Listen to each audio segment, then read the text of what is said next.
સંભળાવો.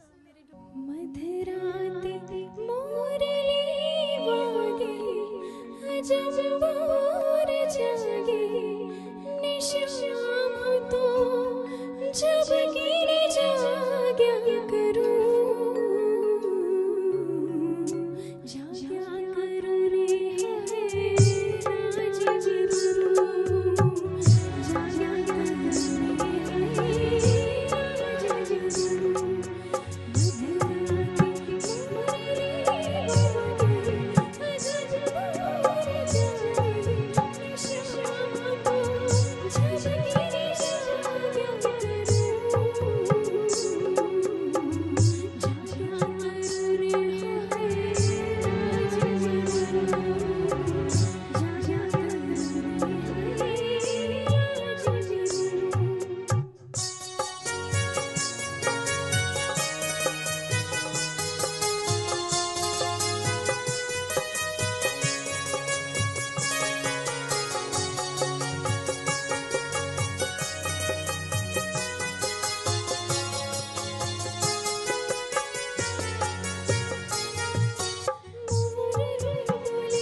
Very good.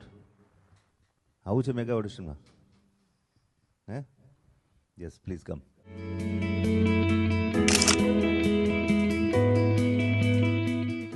અને આજે હું ડીડી ગિરનાર દ્વારા પ્રસ્તુત સિંગિંગ સ્ટાર કોમ્પિટિશનમાં ભાગ લેવા આવી હતી. એમાં મને મેગા ઓડિશન માટે સિલેક્શન થઈ ગયું છે. એ બદલ અહીંયાના દરેક મેમ્બરનો, અહીંયાના જજીસનો, બધાનો ખૂબ ખૂબ આભાર માનું છું. મારે મ્યુઝિકમાં જ મારું કરિયર બનાવવાની ઈચ્છા છે.